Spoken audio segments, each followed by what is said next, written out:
of our session, we will be joined by esteemed panelists, which include Dr. Van Nguyen. She is the Deputy Resident Representative for the UNDP in Pakistan. We also have on our panel Mr. Ali Khizr, who is the Head of Research at the Business Recorder. We also have with us Dr. Fariha Armughan.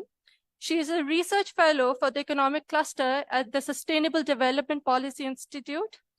And last, but definitely not the least, we have Dr. Hadia Majid joining us, who is an Associate Professor and Chair of the Department of Economics at LAMS. Thank you everyone for joining us today.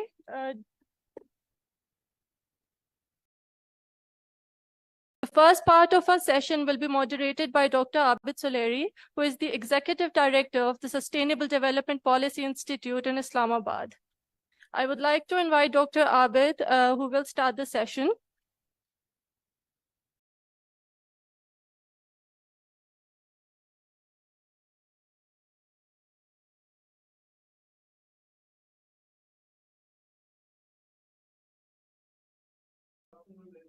May I request Dr. Lewis and Najee to also join me on the podium, and Dr. Shamshad Akhtar, she is on way, she'll also join us shortly.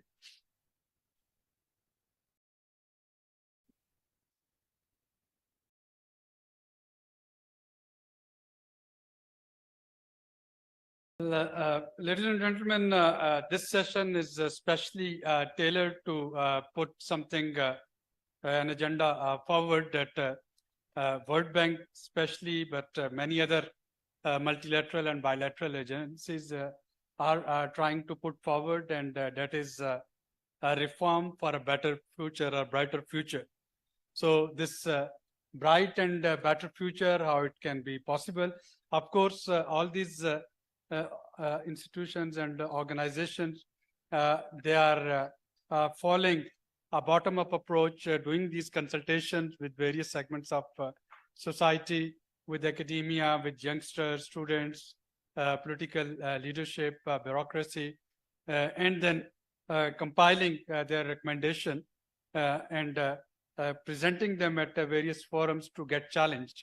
We availed a couple of opportunities during the Sustainable Development Conference itself, where some of those recommendations were presented to the audience and stakeholders, and they were asked to actually do a post-mortem of all those recommendations, doing some course correction where it is required, validating where with the thing that the findings were in right direction, and also highlighting some new areas of discussion which they felt were not touched upon.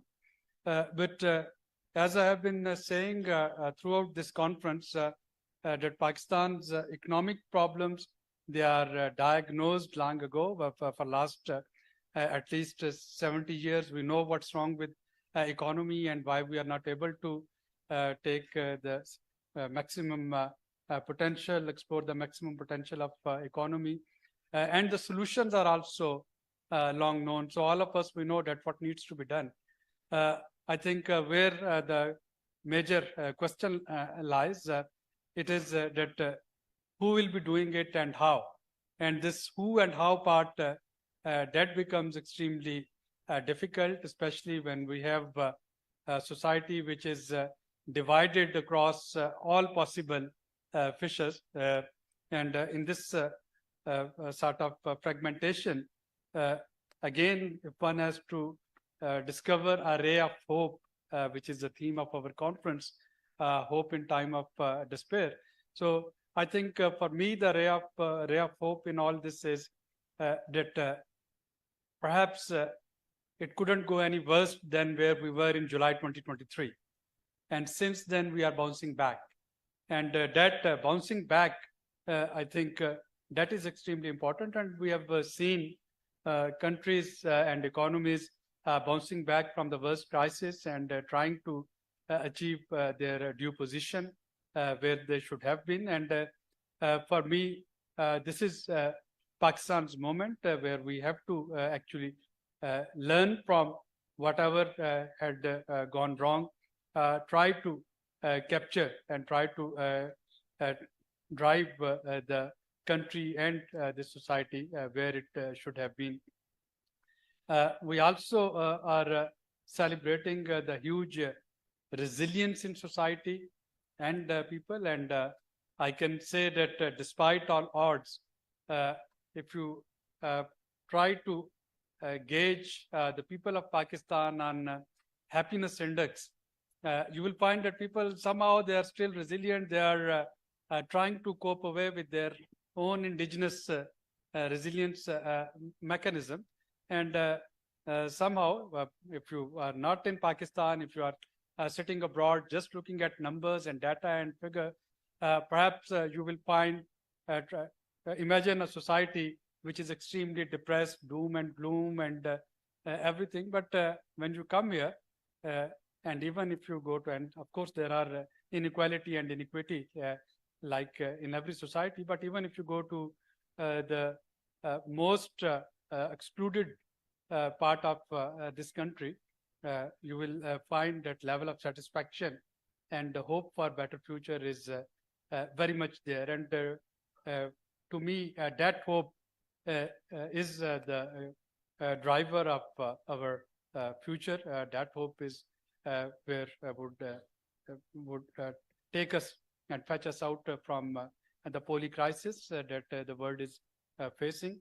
So the format today is, I'll actually like Najee, your presentation to start when Shamshad comes.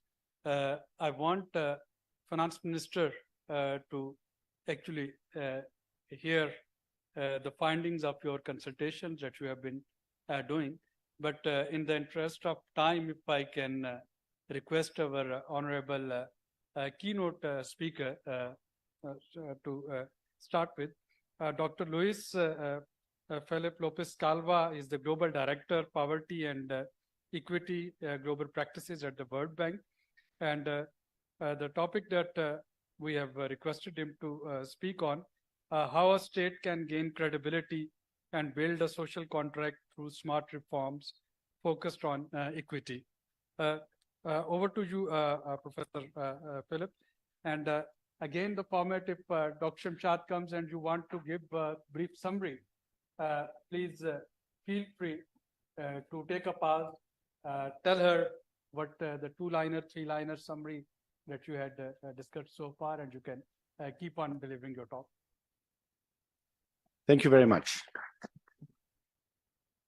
Thank you, and it's really a great honor to be part of this conversation. Thank you for allowing the World Bank and particularly myself to be also part of this conversation. Thank you to SDPI. I will try to present first a series of global challenges and immediately land into some of the aspects that we see as specific challenges for the case of Pakistan. And at the end, I will try to talk about a framework that will allow us potentially to see where is the way forward in terms of the institutional and governance aspects of those reforms, based also on a World Bank World Development Report of 2017 on governance and law. So the first is why do we need, to think different because of the situation? So first, I think it is clear that the world has entered a moment of structurally lower growth. So we see the perspective, you see those negative bars, which are the shocks that we saw in 2009 with the financial crisis and more recently with the pandemic. And you see going forward that for practically all groups of countries, even those that were growing at faster rates, now we see a low level of growth going into the future. And that relates to what the global collective challenge of eradicating poverty by 2030, which is SDG number 1. We can see that is out of reach, even though we have a decades of very important improvements in terms of that. And recently, in the last two decades, about 1 billion people were lifted out of poverty Yet you see in the graph on the left that after the COVID crisis, there is a slowdown, and you see on the right that even with the best projections, we would not be reaching the goal of having a level of 3% of global poverty by 2030. So we have to do things different. We have to accelerate our commitment to eradicate poverty.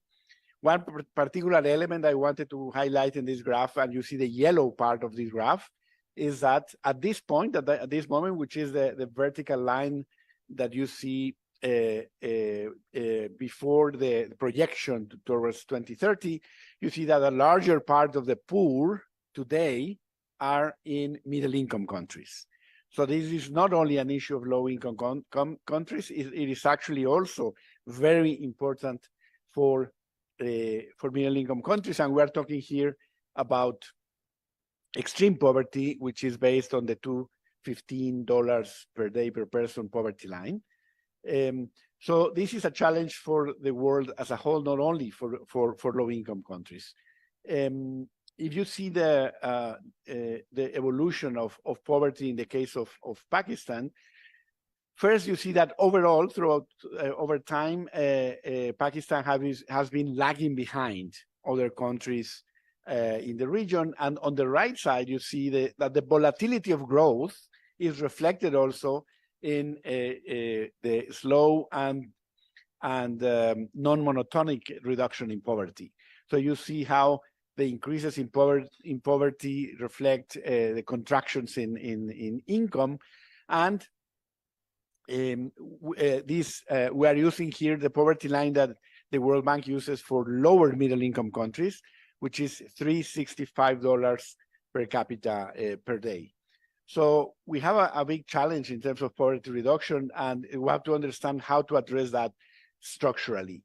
One indicator that I want to take home as an important element for reflection, because this is an indicator of long-term growth, a structural constraint for economic growth, which is human capital.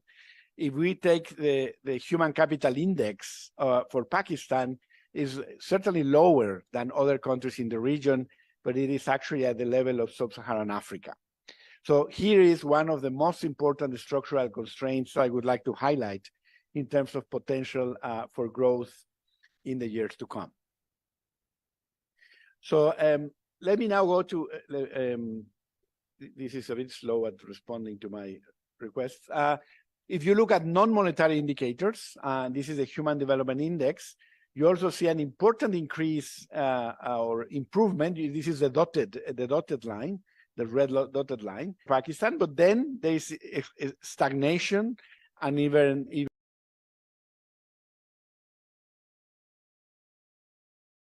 a deterioration of that over time. So these are non-monetary dimensions of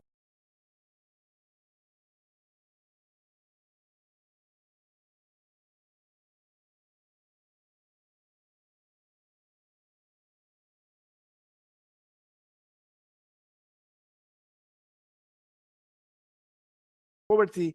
That really very important to say that even though the rate of the poverty rate could be lower in urban contexts, the size of the population is much bigger.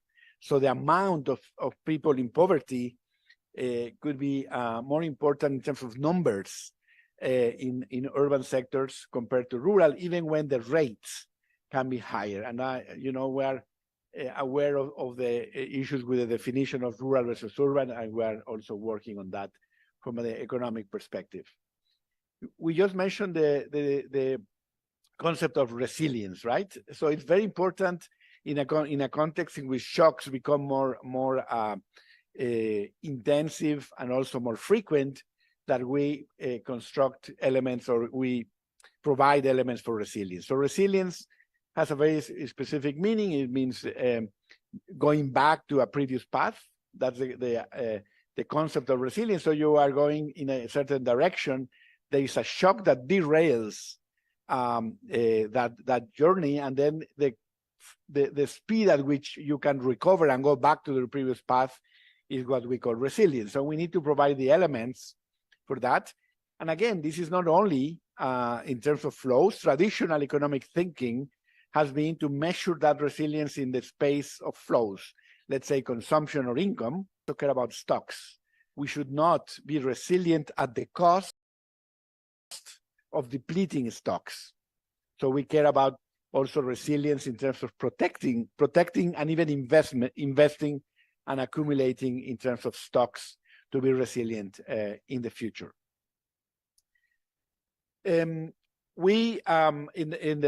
When we talk about poverty and inequality within the World Bank, and this is the group that I have the privilege to lead within the World Bank, we systematically show these type of indicators, right? Poverty rates, the Gini index for inequality, what we call the share prosperity indicator, which is the growth of income for the bottom 40, or just average income, which is a GDP.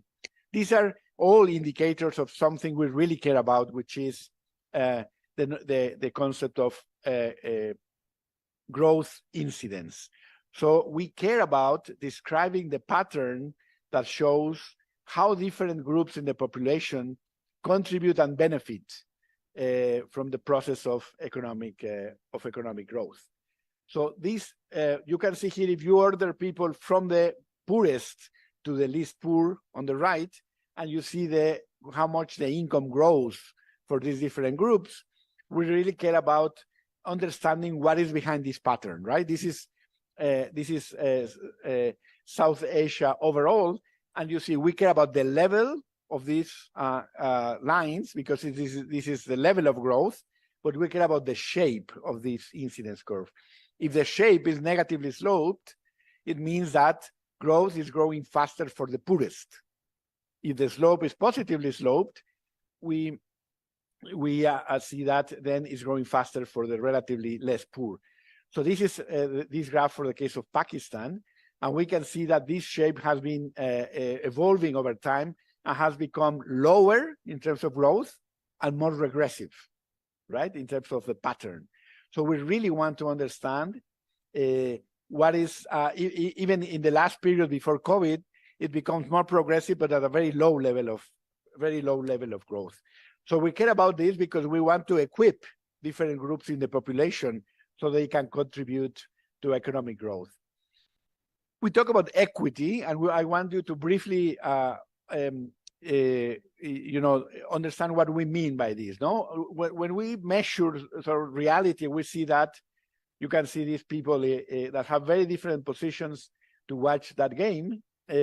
So some of them are privileged in observing that game, and the others are less, and some of them cannot even watch the game, right? So in the quality, we give the same to everybody, and that may not be enough, as you can see there, right?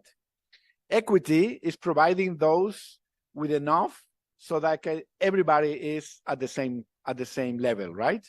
So they can all watch the game, and eventually what we could call justice. There are different theories of justice, but one of them could be that we actually remove the barriers so they can actually also be part potentially of that game, right? So we really care about providing different groups in the population with the right means to be active players in the economic development process.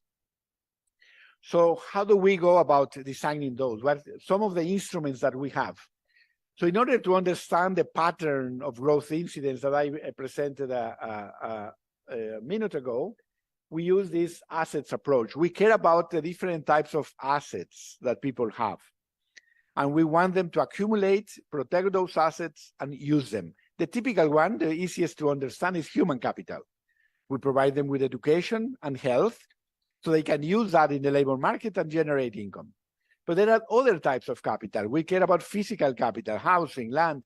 We care about financial capital, financial inclusion. We care about social capital that also has a return.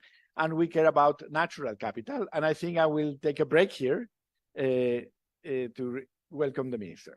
Yeah.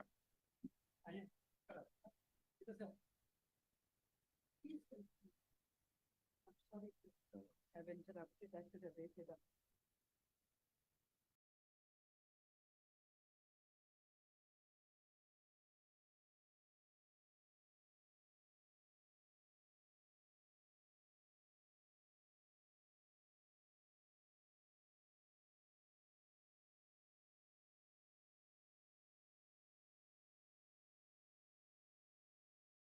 Welcome. It's an honor to have you here. And I will say three things that would summarize what I have presented so far.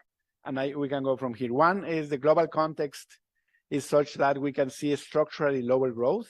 And we are concerned about that because that would also constrain our capacity to eliminate poverty as we committed to in SDG 1. Second point is that there are structural aspects of the context of Pakistan that can be particular constraints to the process of economic growth, such as human capital. And third, to tell you that we care about the level of growth, but also about the incidence of growth in the sense of how different groups are either contributing or benefiting from from the process of growth. So in order to understand how different groups in the population contribute and benefit from the process of growth, we have this assets approach. So we look at these 5 different types of assets: human capital, physical capital, natural, social capital, and financial capital.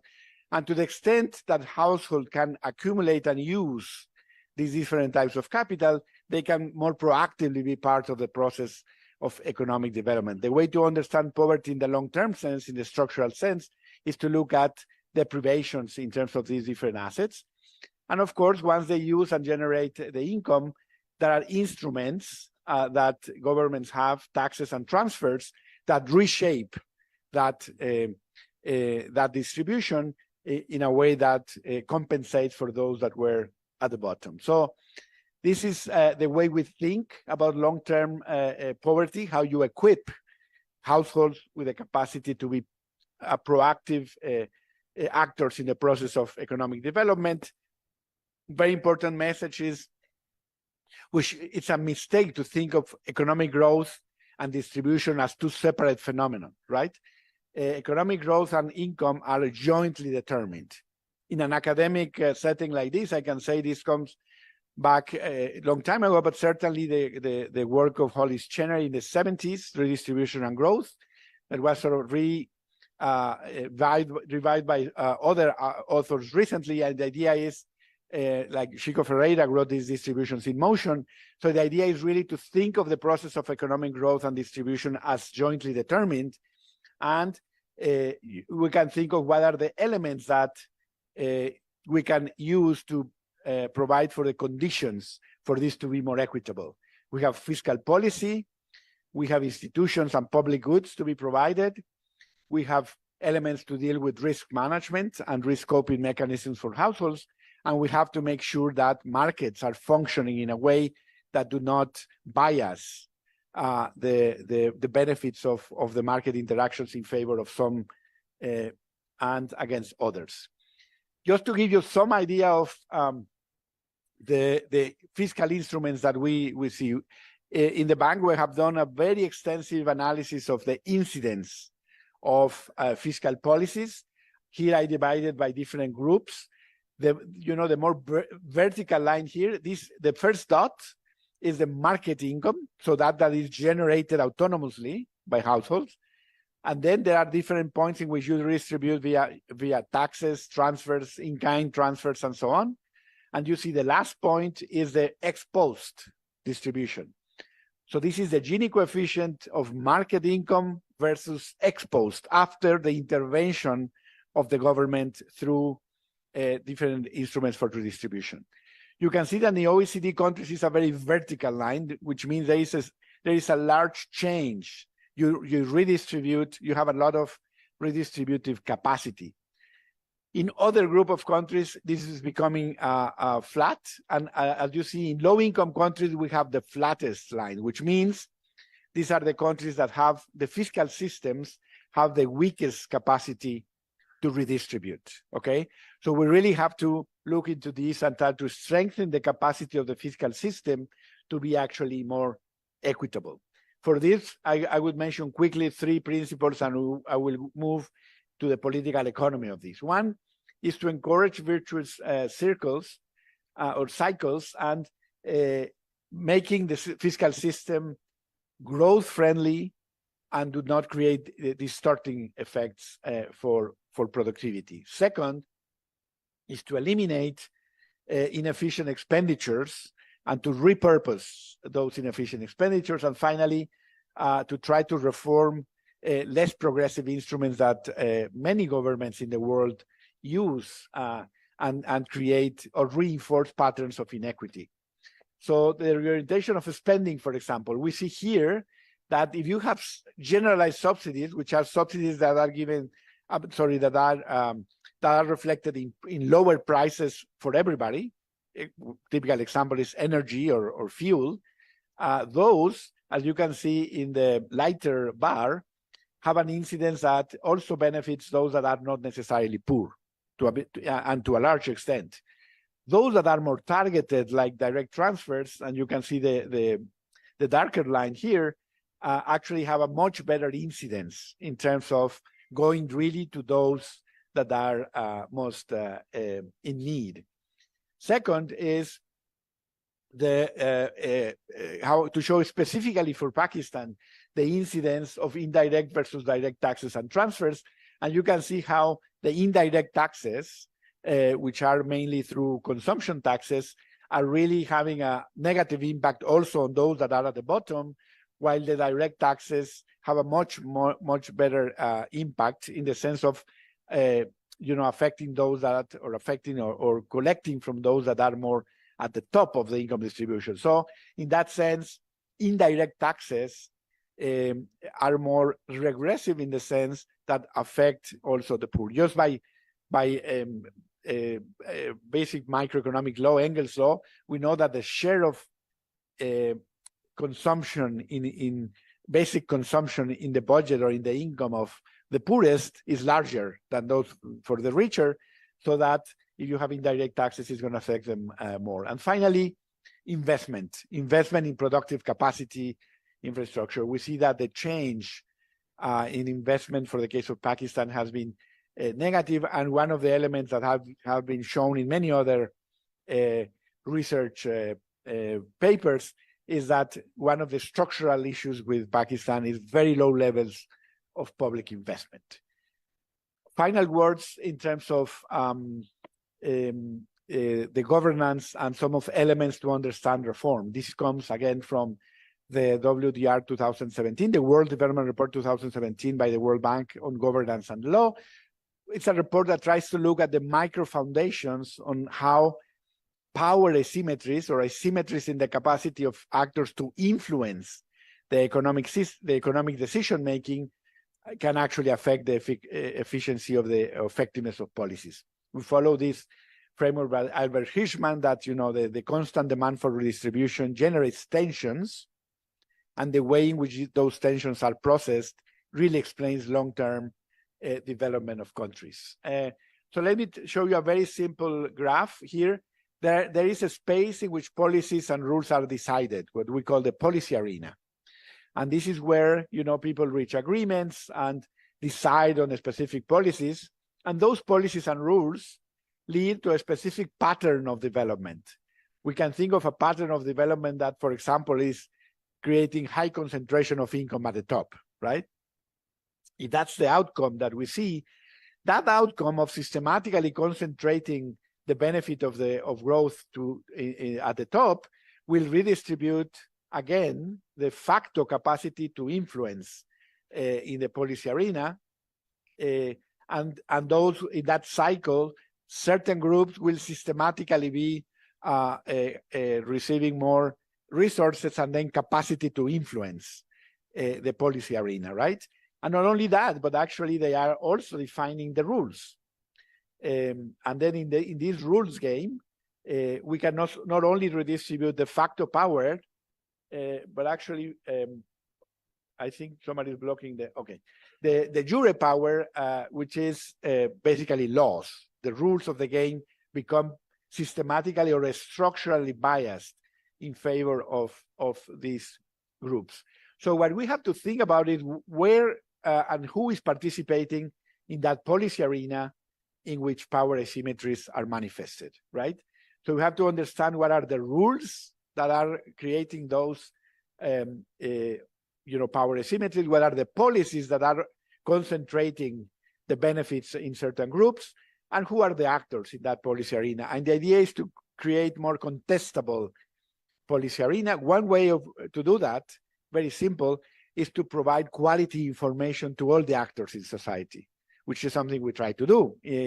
That enhancing the quality of the public deliberation, right? That empowers many actors to be part of that in that policy debate, okay? So we want to prevent these type of distortions in interactions between citizens and those deciding, which, people that are excluded from the policy decisions, capturing which some actors have more power than others in that policy design, and clientelism, in which basically policies are used not to empower citizens, but rather to systematically keep them in their situation to benefit certain groups. We discussed that at length in the report.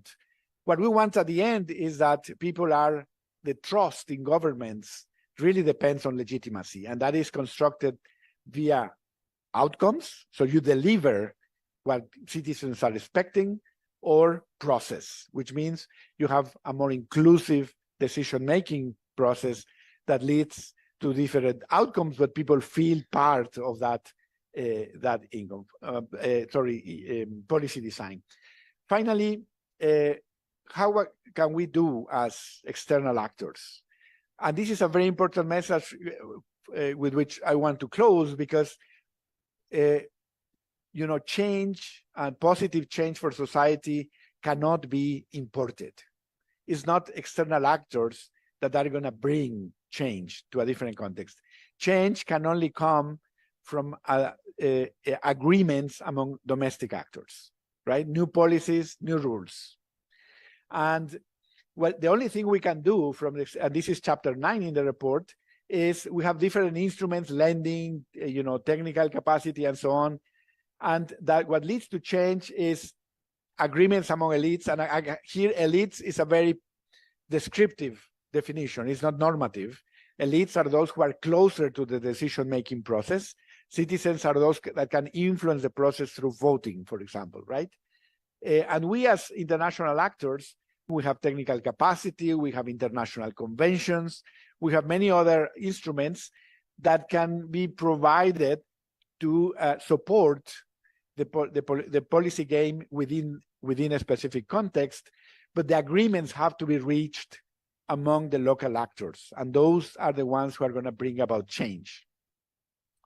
So this is very important, and we can see throughout history, that change can come from new agreements among the elites, new agreements among elites and citizens, and we can have, and we show in the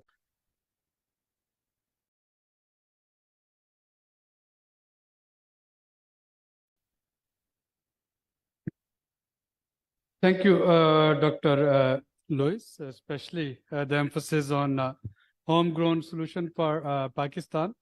Let me formally acknowledge and thank the presence of Dr. Shamshad Akhtar here. There is an Economic Coordination Committee meeting that she will have to attend in next 15-20 minutes. But Najee, one of the trainings for policy impact, we used to teach our students this elevator diplomacy. That at that time there was no WhatsApp, so we used to say that if you get a chance to be with a policymaker in an elevator, so in those 4 or 5 minutes, how well you will be able to convey your message. So here are your 3 to 4 minutes where you can convey your message of all the reform consultation that you did. And then we will request Dr. Shamshad Akhtar to tell us. So can you do it in around 5 minutes, please? Thank you.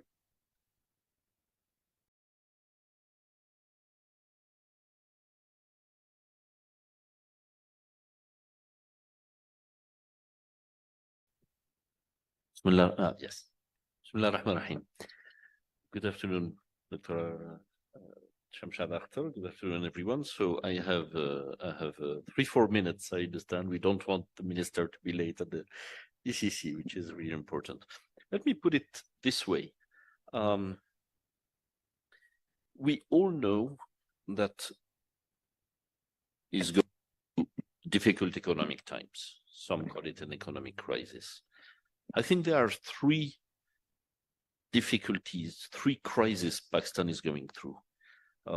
I would cite the first one as being, it makes much less headlines than the economic difficulties and the macroeconomic difficulties, which are crucial, but it's the human capital crisis.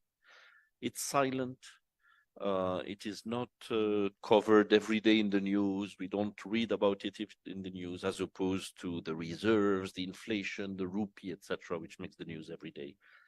But the 40% of children under 5 who are stunted, the 26 to 28 million children, school-aged children who are out of school, the 7% of children who don't pass the age of 5, unfortunately, the access to the learning deficit, the schooling deficit.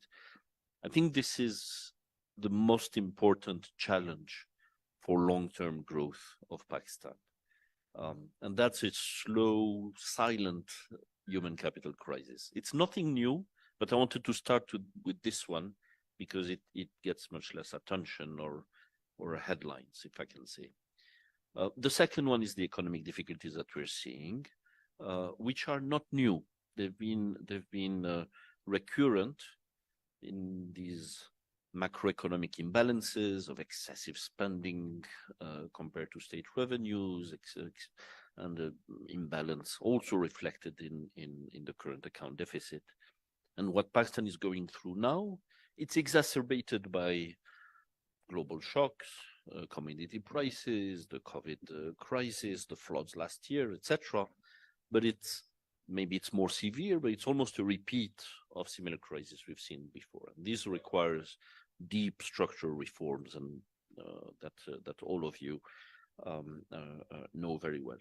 And then the third crisis, and last summer was a painful reminder of it, except with these instances of catastrophic floods, it's there, and it's also silent, except when it comes so brutally as it did last summer, is the climate-related crisis, and its impact it has especially on the water agriculture nexus, on the livability of some places given heating, etc. And I think these are all related. You know, the macro crisis was worsened because of the floods last year, and the long-term trend of macroeconomic indicators and growth are weighed down by the human capital crisis. So we think that this may be Pakistan's moment to turn around and change its development path. In fact, most countries that have sustained fast growth and development started it as a moment of crisis. When the collective realization, and this is where your presentation on coalitions is important, when there's a collective realization that this is the moment because it has gone too far and we cannot continue the same policies over and over. So it may be Pakistan's moment, but it could also, this multi-pronged crisis could also go to waste, because as much as most development growth has started as a crisis, most crises go to waste.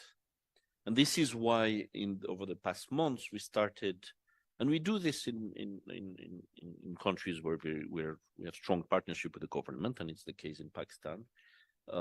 Whenever there's elections or a political transition, we write policy notes expressing our views on what are these turning point reforms and fundamental shifts. And that's what we did. It's called Reforms for a Brighter Future. There's been major consultation over the past months with scholars, with think tanks, with private sector, with the youth across the countries in a number of cities. Amazing effort. I would like to thank our partners in this. There's a number of them, including SDPI, including PIDE and others. Just to listen on what are these challenges and the solutions. And we're coming at a point, and I'll end with this, where next week we will publish the final version of these policy notes and have events around them.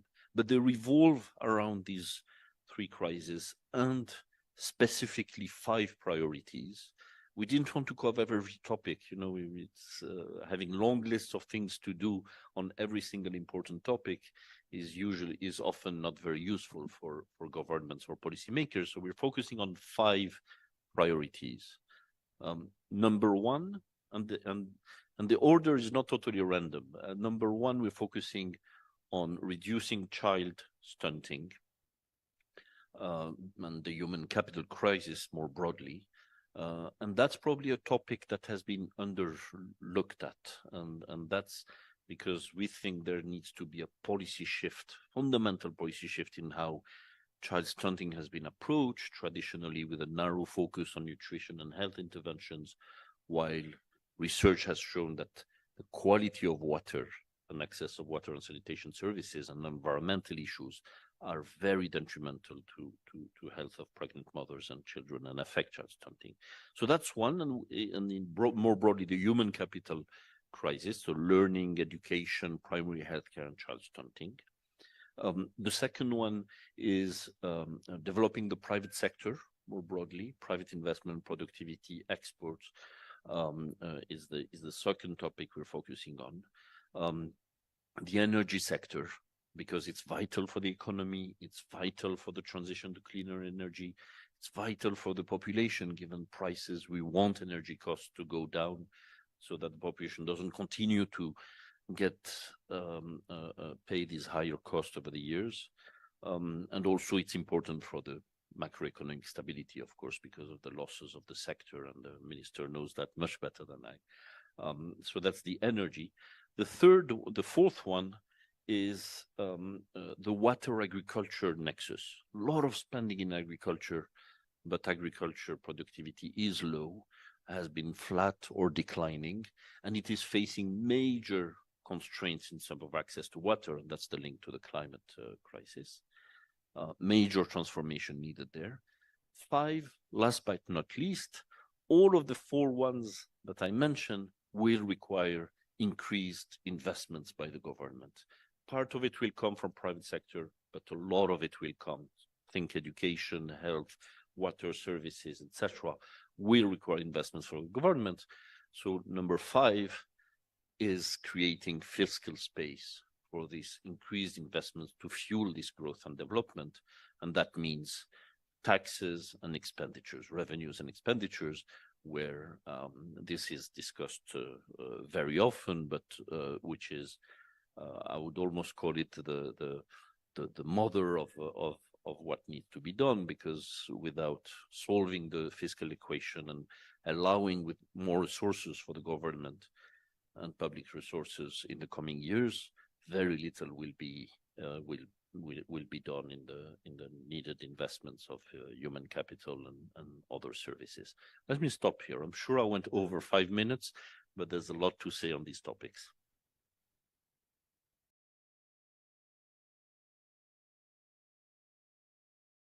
Will not penalize you for it. Now, Dr. Shamshad Akhtar would just try to present the case here, and the title of this year's conference is Hope in Time of Despair, Light at End of the Tunnel, and we are looking forward to that light.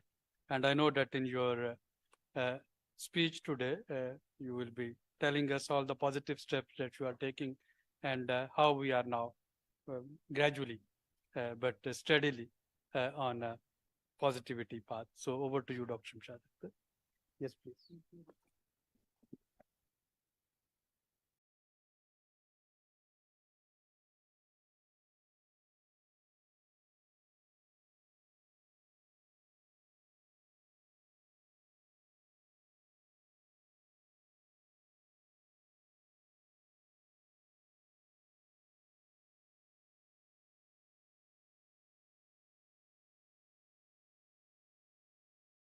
Bismillah ar-Rahman ar-Rahim, and Assalamu alaikum to everybody.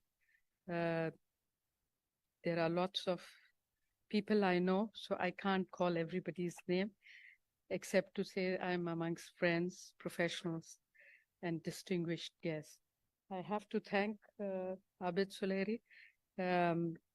It's hard to say no to him, and that's why I'm here. It's been a pretty hectic few months being in Islamabad.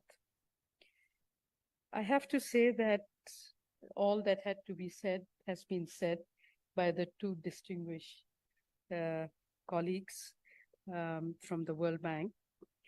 So what I'd like to do is, as Abid said, I'd like to bring some hope. So let me start by sharing with you the good news. After months of hard work, I think we have successfully reached a staff level agreement with IMF on the first review of 3 billion standby agreement, thanks to, of course, Esther also, who has been working very hard with us. This is a very positive development for the economy, and it supports all our efforts for macroeconomic stability. We stand committed to the program because it has all the elements that should be a homegrown agenda of Pakistan. The successful implementation of comprehensive stabilization measures have helped to revitalize the Pakistani economy, placing it back on a positive growth trajectory, albeit incipient, as IMF calls it. The government's efforts include lifting restrictions on the trade and investment flows by removing bans on imports, allowing banks to settle LCs and profit repatriation of dividends by the multinational corporations. These are just some of these steps, but I will elaborate as I go further.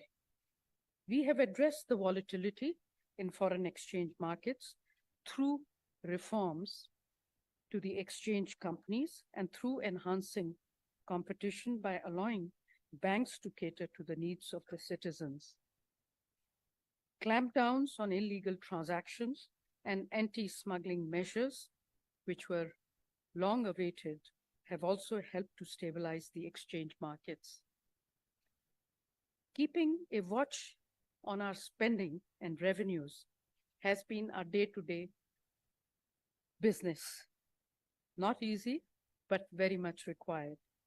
We have implemented a new state-owned enterprise policy and fast-tracked the privatization of the loss-making SOEs. We have already started to reprofile the domestic debt, with investors moving to longer tenor instruments, substantially reducing the cost of borrowing for the government over period. It can't happen overnight at the policy rates that we have. These measures have helped to stabilize the economy and bring confidence back in the markets. Signs of मसला हो रहा है आपको? अच्छा मुझे दे दें. I can hold this. Huh? आप कर रहे? Okay. These measures have helped to stabilize the economy and bring confidence back in the markets. Signs of incipient economic recovery are evident. Our GDP growth estimates are that GDP will grow anywhere between 2 to 3%. Our Pakistan Bureau of Statistics yesterday told me they think it will be 2.5% in fiscal year 24, which is up from 0.3% in fiscal year 23. Higher agriculture output and pickup in manufacturing are positive for the growth outlook. Business and investor confidence is improving. Pakistan Stock Exchange has rallied 24% in the last 3 months and has crossed the psychological barrier of 58,000 points for the first time. For a long time, it was around 48,000. Pakistan's international and domestic bond markets have rallied around 16% in the last 3 months. So with this piece of good news, as Abid mentioned, let me talk about briefly the reforms for a brighter future. Pakistan has all the requisites of being a major economic player in the region and Asia. According to a World Bank report, which happened to be a bit more optimistic than the tenor of most of the reports, said that our economy could reach 2 trillion by 2047 from 350 billion in fiscal year 23. However, this requires macroeconomic stability and underscore macroeconomic stability. Instability disrupts growth. It has to be, however, backed by structural reforms critical to the deep-rooted challenges shackling the productive sectors of the economy.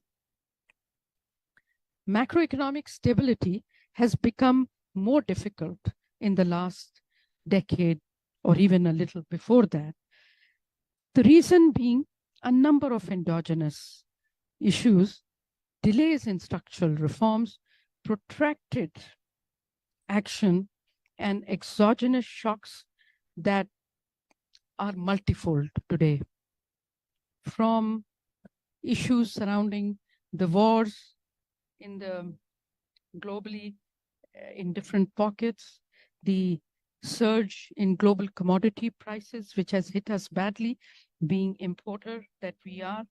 And also, in addition to that, there has been a tightening of the financial conditions at a time when we could have benefited from reasonable interest rates that existed earlier. The frequency of these shocks has intensified now, and so has the damage caused to the economy. Though there is some easing of, say, the oil prices, but we don't know. There has been volatility. The vulnerability of the economy has increased to global economic shocks, such as these commodity prices I talked about, and also the tight liquidity conditions in international markets. Obviously, with our problems and within global problems, Pakistan effectively priced out of the international credit markets. Vulnerability has increased due to the unsustainable debt position, with Pakistan now in breach of the Fiscal Responsibility Debt Limitation Act, which was revised in 2013. Large fiscal and trade deficits over 2 decades have weakened the debt position, with the cost of servicing debt rising to almost 3/4 of the FBR revenues in fiscal year 23. Let me touch on another vulnerability that we face. Our vulnerability has increased to climate shocks. The global warming model predicts that Pakistan's weather patterns will become even more volatile and extreme in decades ahead, with an average increase in temperatures by 1.3 to 4.9% by 2090. Consequently, climate disasters, in particular floods and droughts, are set to become even more frequent and severe. I'd like to thank all those that have supported Pakistan in midst of the last round of floods and other disasters that we have faced. To address our vulnerabilities, we must address our deep-rooted structural problems. And even though we have a shorter tenure, but within the legal limitations or flexibility that has been given to us by the previous parliament, we are pretty committed to see if we could address some of these structural problems.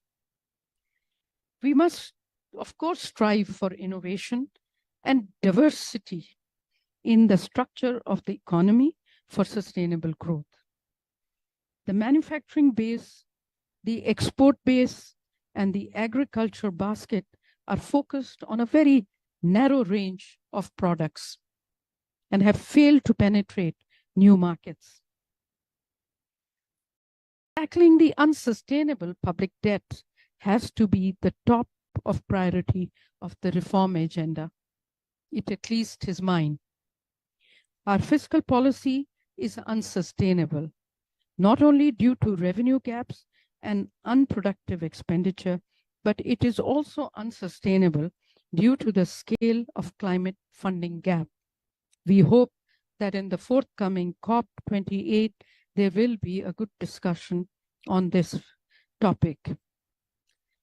To meet the targets set under the Nationally Determined Contribution 2021 of reducing emissions by 50% by 2030, Pakistan will have to scale up investments by 800% on a conservative basis to close the climate financing gap.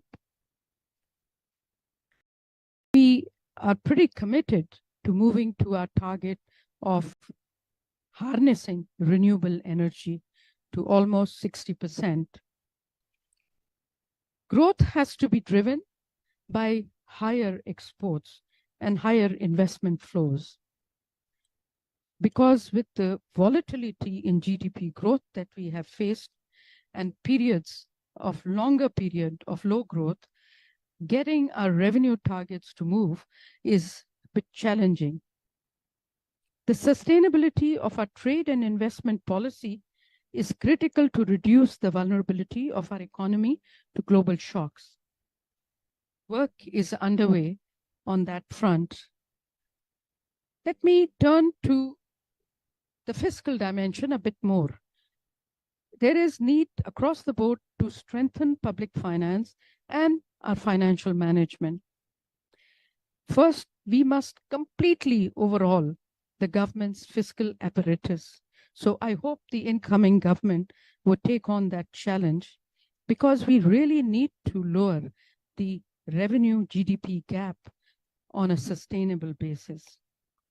Revenue to GDP has remained low, around 10 to 11% in the last 3 decades, with the government forced to finance large fiscal deficits through domestic or external. And although we have diversified set of creditors, but the problem is right now with what the global situation is, it's harder to get higher level of inflows from outside. Towards this end, the caretaker government has initiated the process of restructuring Pakistan's tax administration. This is a homegrown package. I know there have been heaps of studies done by the World Bank, by Asian Development Bank, some of our experts from Pakistan, but unfortunately, these never were deployed in the transformation process.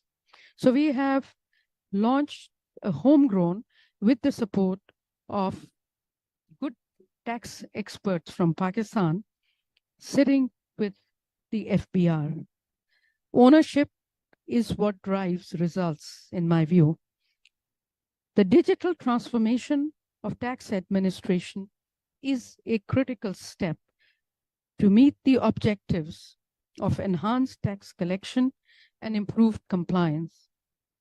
Innovative digital technologies need to be implemented to minimize tax gaps, increase tax collections, and reduce the share of shadow economy. So we have produced an FBR restructuring plan to enhance revenue mobilization from 9.5% of GDP to a minimum of 15% in the first phase, and rationalizing tax regime to be pro-growth. Our leadership wants this to be fast-tracked. we are working towards the separation of the tax policy and tax administration functions so as to remove the apparent conflict of interest in tax collection, but also to streamline the incentive framework for our industry that suffers because of unhealthy taxes that may have been imposed in a rush to raise revenues. Similarly, customs is being reformed to separate tax policy from the collection functions if possible. But at this time, we are trying to see if we could get the customs to become more focused on trade facilitation as well as anti-smuggling, which is a major evil in our across our borders. Tax policy has to be designed to be fair, equitable, and productive. The revenue and fairness objectives need to be pursued by expanding the tax base, reducing tax exemptions, and through a more efficient digital tax administration. There are multiple agencies that will be involved with us on this frontier. Simultaneously, we have to enhance the efficiency and effectiveness of our public expenditure. There is an urgent need to improve coordination within the federal government and with provinces and reorient expenditure priorities towards social welfare. Towards this end, the government has initiated dialogue with the provinces for sharing expenditures on BISP and PSDP projects falling under the domain of provinces. A review is being conducted to close departments at the federal level for devolved subjects. Options are being explored to shift the large infrastructure projects under the PPP mode, providing sizable savings on budgetary resources for both federal and provincial governments. We are looking at ways to enhance allocation to the Viability Gap Fund for undertaking infrastructure projects in PPP mode.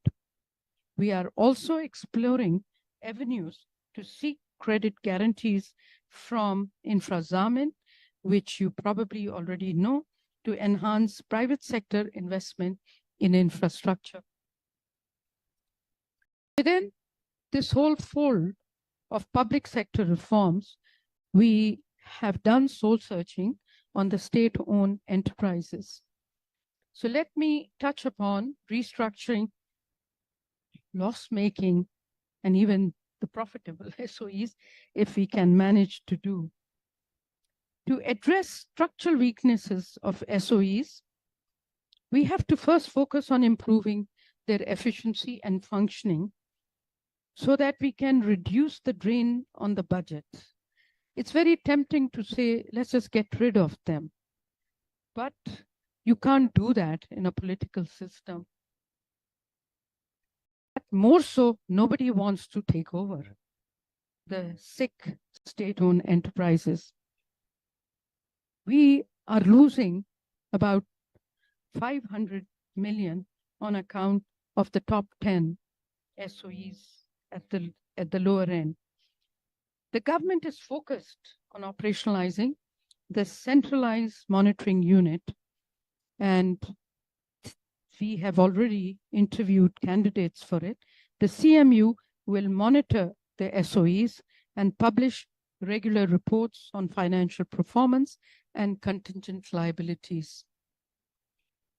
We are in the process of finalizing. Actually, we have already finalized a state-owned enterprise policy. It's just been signed off by me today under the SOE law as agreed with the IMF. So hopefully we have good news. The focus of the policy is on improving the governance and financial efficiency of the loss-making SOEs. A privatization program has been fast-tracked and financial advisors for Pakistan International Airlines have been appointed. We are working with IFC team on concessionaire and management contracts for DISCOs. There are other smaller entities that are also where the process is underway. We are working on operationalization of the Sovereign Wealth Fund, for which the legal framework had been left behind by the outgoing government. The holding company will help us fast-track privatization of the more strategic assets of ours through several modalities and arrangements. This Sovereign Wealth Fund has been operationalized. It's chaired by the Prime Minister of Pakistan, and it includes some of us from the government. Let me touch upon another vulnerability that we have, but to point out that we have to ultimately make our debt sustainable. Pakistan's debt has become unsustainable, and we have been in breach of our Fiscal and Debt Limitation Act since 2013. The cost of servicing the existing debt has skyrocketed, as I mentioned. Managing the public debt will require significant focus on reforms to enhance resource mobilization and contain unproductive expenditures, including the SOE losses, with particular focus on energy sector. Debt structure presents numerous complexities to be worked out between Pakistan and its creditors. With limited buffers, moderate shocks could make debt further unsustainable. Any communication around debt issues needs to be extremely carefully and be very well managed, because Pakistan has no intention of trying to delay our payments. Premature public discussion will, of course, create many problems, and given Pakistan's debt composition, would complicate matters and engagement with multiple creditors. So what are we doing? One, we have started, as I said earlier, home-driven domestic reprofiling, which is in the hands of the government. With limited buffers, moderate shocks could make debt unsustainable. In this regard, we are working on different strategies to improve the maturity profile of our existing domestic debt, reducing the short-term repayments. On the other hand, we are trying to reduce the cost of government debt. In this regard, the recent bond auction shows to you that investors have started to invest in longer tenure, 3 years to 10 years issues. PIBs, compared to earlier when investment was only flowing in short term, less than 12 months T-bills. This has helped to reduce the cost of our borrowing on the margin. It's only a modest step. For government to around 17% from 25% earlier. On the external side, options are very limited. The bulk of our external debt is 44% of the bulk of our external debt, close to 44%, is to multilateral agencies and cannot be reprofiled as a result of their preferred creditor status unless they launch a global initiative to address the issues of 60 odd distressed countries or even more today.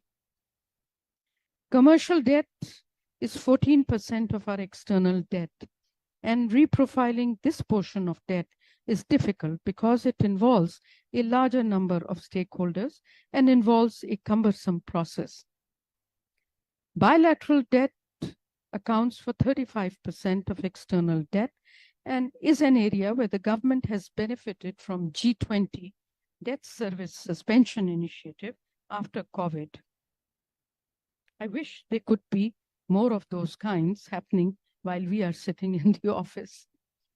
But I know that there is a global sovereign advisory roundtable that is looking at these issues. So far, no good news for us there. Recently, we completed a debt rearrangement with China for fiscal year 24 and 25, amounting to $2.4 billion in total. We are also exploring avenues to complete debt for nature climate swaps with the bilateral agencies.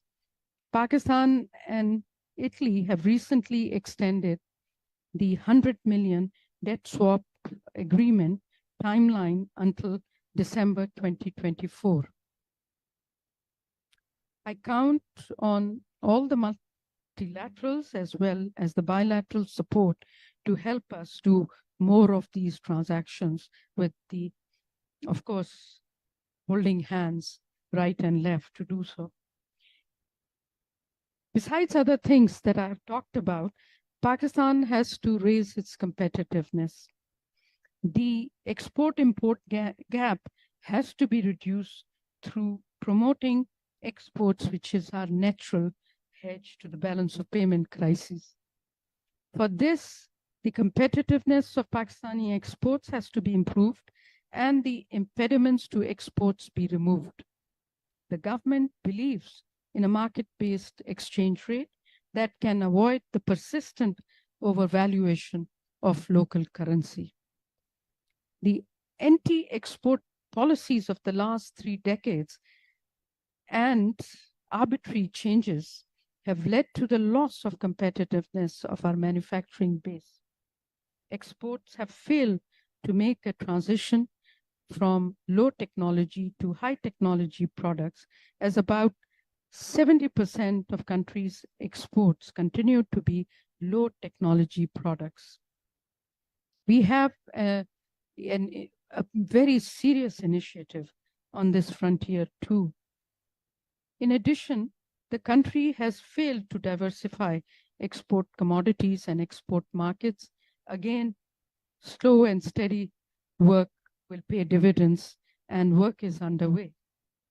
Textile and clothing sector, which contributes about 5% to the world trade, dominates today the country's exports, accounting for around 58% of total exports.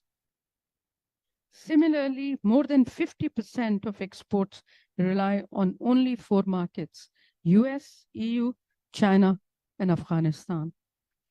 So the country has been losing competitiveness in international markets, and now it finds it hard to sell even within its traditional markets.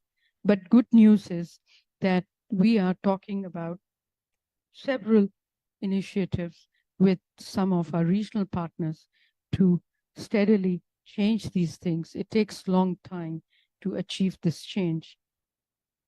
Pakistan's loss of competitiveness is hurting us because in our neighborhood, the countries have close to 15% to 19% of GDP levels of exports.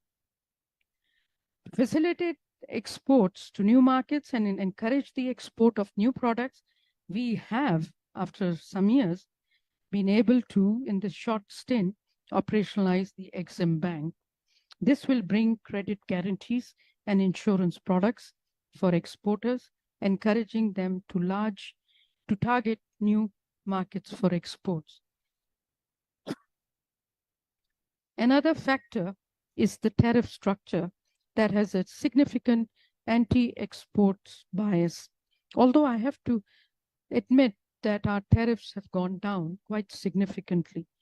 Within the tariff policy space, a large number of SROs distort the trade regime of our trade through the single window operations, but more work is needed to achieve international best practices. We are working on reducing the investment saving gap, and in interest of time, I'm going to not cover all of my notes simply because I have to rush to the to chair the ECC. It's almost reaching 4:30. The only point that I'd like to mention here that with Karandas, we are working on developing the Pakistan Stack, the blueprint for digital infrastructure for a connected ecosystem that enables a digital economy and drives efficiency for individuals, public and private sector. This is being done in collaboration and with financing from Bill, Melinda and Gates Foundation, and Karandas being the implementer. We are also launching ambitious capital markets agenda, and we launched work on the new government instrument, the short-term Ijara Sukuk and zero coupon bonds on the PSX, and this will be listed in due course to mobilize a wider consumer base for absorbing the debt which is exclusively being held by the banks. We hope that we can, in our limited time, target few listing of SOEs on the Pakistan Stock Exchange through IPOs, but you know, it takes a while to do so, and I'm not sure we would have adequate time. So let me just conclude that first priority for me was diagnostics. Second was to really launch a strategy which is being embraced by the whole of the government. And we did produce an economic revival package, but it doesn't include some of the elements that I may have talked about, because we are now in the process of launching a stock taking of where we have exceeded and where we are behind. We need to establish a fast-growing and efficient economy that is capable of creating more quality jobs to absorb its labor force, especially the youth of the country, and also the little children and infants that are suffering because of low nutrition and other problems. We have to be self-reliant. There is dignity in self-reliance. Yet we have to be integrated with economies, at least within our region, because my strong belief is we can sell them products more competitively than the European markets on whom they rely. This is going to be the forward and outward-looking future for Pakistan, whether we are there or not. Of course, our actions are bound by the time limits that are there, and we are entering almost into a democratic phase. So thank you, Abid, and thank you, Najee, for all your support. Thank you for your support. It really means a lot to us. All the best to you.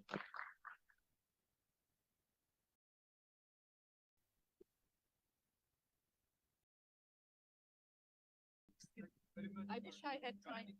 And sparing time. For technology and complete failure.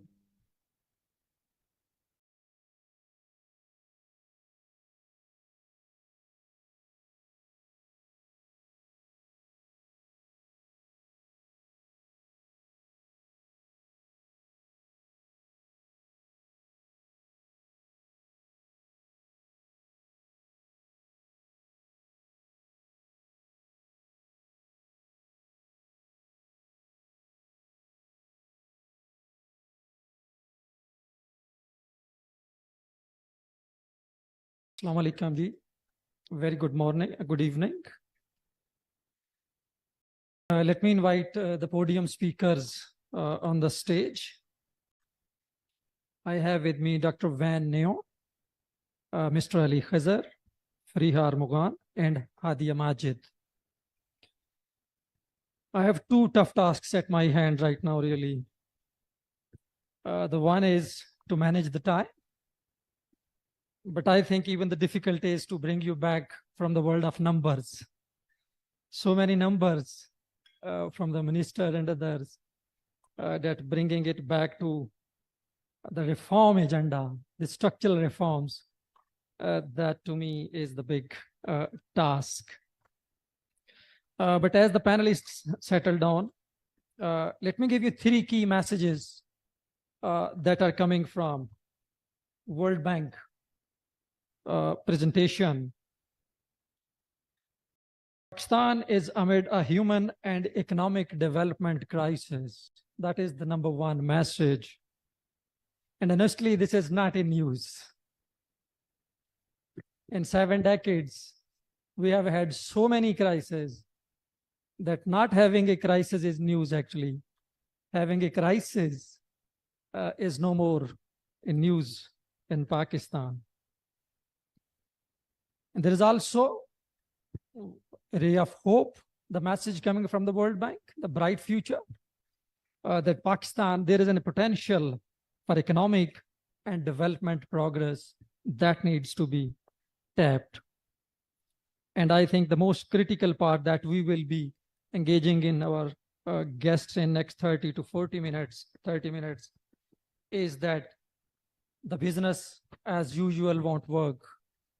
We need very fundamental structural shifts if we have to have this progress, this potential realizing. And that I think has been the most critical part in 7 decades history of Pakistan. It's very easy job to pick the challenges because we have so many challenges. With closed eyes, you can pick as many challenges as you like. Anybody you talk to have a strong list of solutions, a very long list of solutions. The problem remains the implementation. But I think one thing that is really coming very good out of this World Bank's work that we will be discussing, it's the right diagnose, which shapes the outcomes. If you set the diagnose right, you are on the right path. Half job is done actually. And the last half is the governance, as Dr. Lewis, you mentioned, that it is the governance which shapes then the rest of the outcomes. As we are running really out of time, so let me request my panelists. The distribution is inequitable always. The power circles take the more, we take the less. So the panel sitting before us was the power circle has taken 70% of our time. So this is really how inequitable resource distribution in Pakistan is, and we will be discussing you more on it. So we'll have 2 rounds. I'll try to have 2 rounds, 5-minute first round. You have heard this discussion. So you can club your reflections on 3 presentations, talks, whatever you call them. And also, if you can highlight any particular point that you think is most critical and has been missing so far in this discussion that you would like to. With last comment, then I'll invite our first speaker. The World Bank team, the work that is presented here is not to earn your consensus. It is to have your very honest feedback, how we can improve it, how we can refine it, because the ultimate goal that we all share is an effective, efficient policy reform agenda for the upcoming government and the other stakeholders. So please be very fair, very honest in your opinions. But the last challenge is we will be testing your summary skills. You have 5 minutes in first, sharp 5 minutes. So let me begin with Ali Khizr Saab. Ali Khizr is one of the most renowned opinion writer in Pakistan, head of research in Business Recorder. Ali, there is very discussion on fiscal space. And I'm sure it's not new to anybody in here. So first on your reflections on overall presentation, and then we agree that there should be a fiscal space. But I think very important it is, how will this fiscal space come from? Where will it come from? When it is the question of where will it come from, is the current taxation system that we have can give us a progressive fiscal space creation, which is equitable, inclusive. Can it give? You have 5 minutes, and I would like to have you last 1 minute, 4+1, not 5+1, with 2 bullet points that you think are necessary to have a equitable taxation system that needs to be fixed in existing system. Please, over to you. As you say, the finance minister has taken most of our time. That's a classic case of crowding out the private sector by the government. So I have the liberty to say about the madam, and but she was very pertinent to talk about all those points, and those were very, really valuable. So yes, the problem of the fiscal space is there. We don't have a fiscal space. I mean, yesterday someone was saying this, that we have a gap of about 2,250 billion rupees on the social gap, but the cash transfer at about 400 billion rupees, and it was 460 billion, which has been cut to 400 billion now. Though the cash transfer in itself is a questionable outcome and how we work on that, but still that gap is very huge, and it's growing. And when you see this, the fiscal injustice in a way that we live in is about the subsidies and the support we are not really passing on to the last beneficiaries. We are routing through different layers, and the taxation is in a way where the taxation is higher on those whose income are low. So we all know that the GDP, the indirect taxes, the general sales tax is about 18% on goods, and it's about 13 to 17% on services, depending upon which province you live in. And it's very high, and everything you consume, you pay that tax. So it's disproportionately very high on the low income people, and very low for the high income people, especially if you are from a trading community, if you are if you are into the real estate business, if you are into the agriculture, and if your income is very high, you're paying very marginally very low income tax. And the culture of income tax beyond the salary and the corporate sector is very low, even in the consultants, be doctor, engineers and lawyers, and people like us in the development sector and all that, they don't really pay their full share of taxes in that way. So that's one thing we need to correct, and we need to adjust it. That's very important point where we see we need to do it. And now the question is, when we don't have a fiscal space, how to mend that way? And whenever we talk to FBR that, okay, if we reduce the GST, they'll simply say that, okay, if we reduce this tax, your revenue will decline by that, but the expansion of the base and everything, the documentation of the value chains, that really we don't really consider those into that. And even in the last 1 or 2 years, there's an imposition of the super tax on the large corporates. And interestingly, if you see the balance sheets and the results of the listed companies, so not all the consumer companies are listed, but those who are listed, after the imposition of the super tax, their gross margins have increased, like by the proportion, almost by the proportion, by the increases in the super tax. So if your tax was 30%, it's 40%, it's increased by about 33%. So some companies have a gross margins increase about 25 to 30%. So actually they are passing on the impact of increase in the direct tax to the consumer. So in effective, the super tax is again for becoming a shape of the indirect tax as well, in eventuality. And so that's a big issue in that.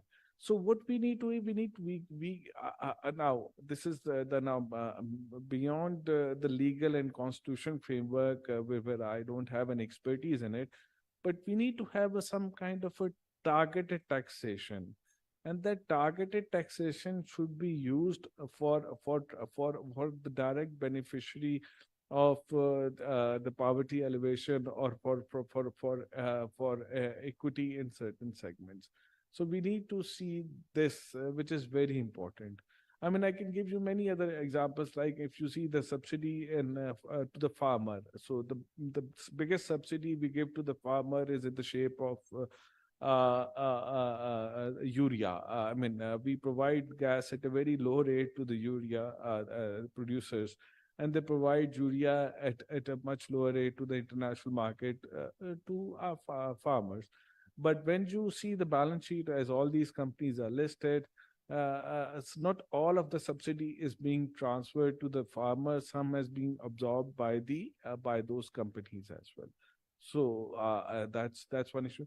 And then when you have those kind of a support prices, like your support price in wheat at this point is deliberated at about 4,700 rupees, where the international price is about 3,500 rupees right now.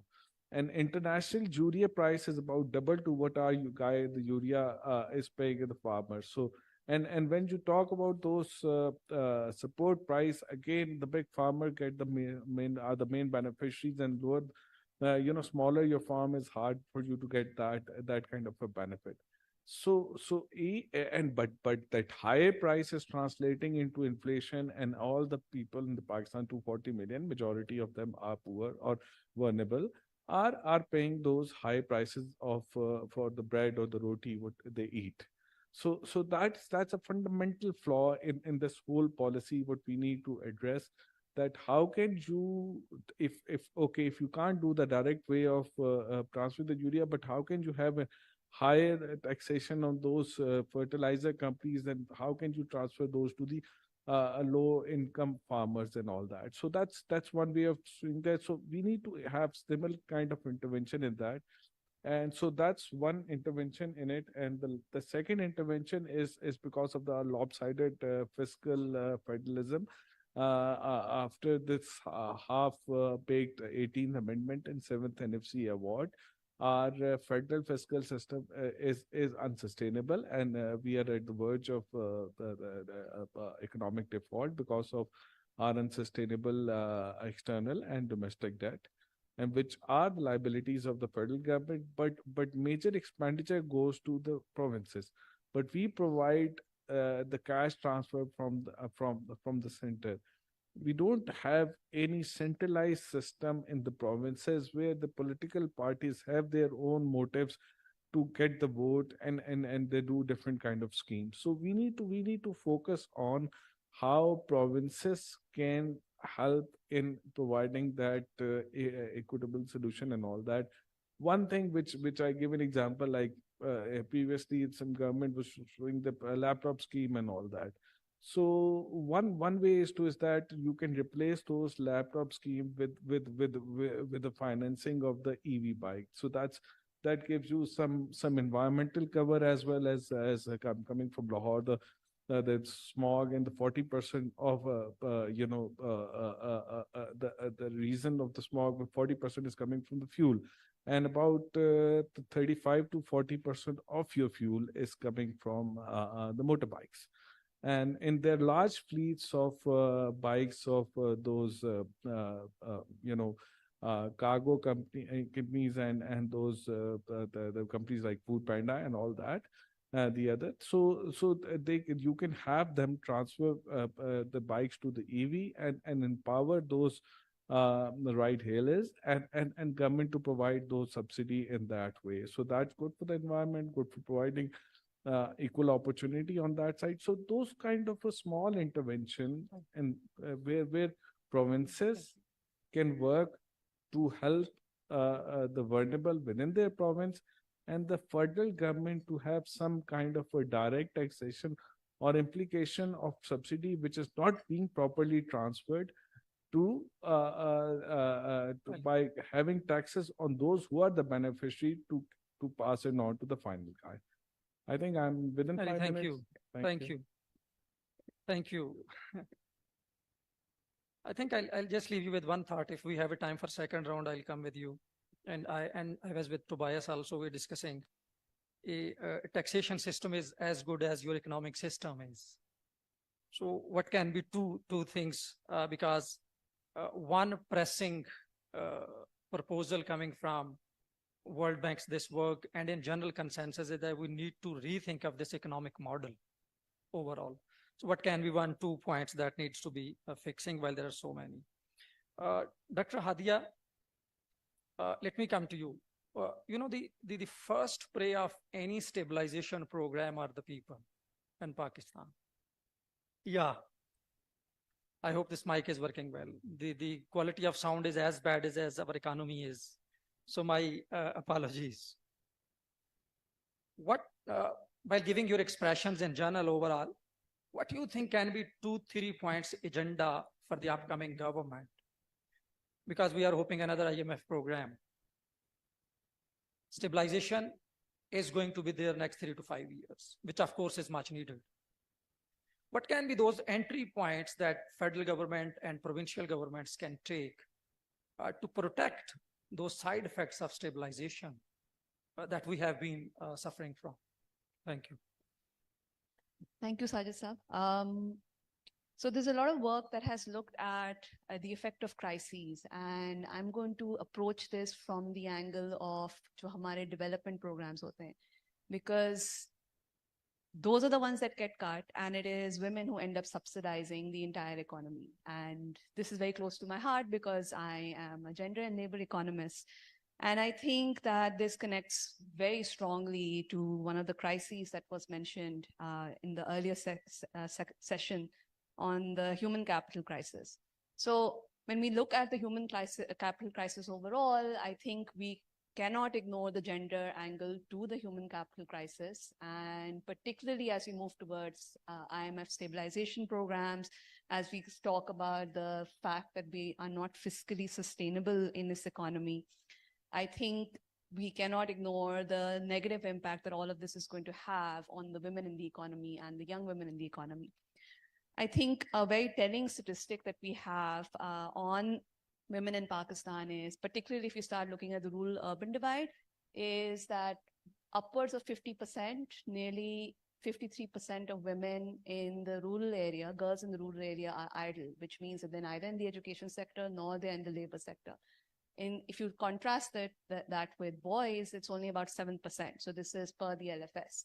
So, and we all know this. We know that this is one of the reasons why Pakistan has been falling behind as far as productivity is concerned. I mean, one is that we don't have this large population in our economy as participants of the economy, chahe aap education le le, chahe aap labor market le le. Then when they do come in the labor market, they are at lower value addition jobs. So when you're looking at women tend to work at the lower end of the productivity spectrum. It's really hard to get them higher up in the productivity spectrum. And I think that if we want to come out of these crises in a sustainable fashion, we really need to think about what are we doing for our girls? What are we doing for our women? And in this, it was really exciting for me to hear what Dr. Shamshad Akhtar talked about right at the end of her presentation, which was the digital infrastructure that the government is building with Karan Das.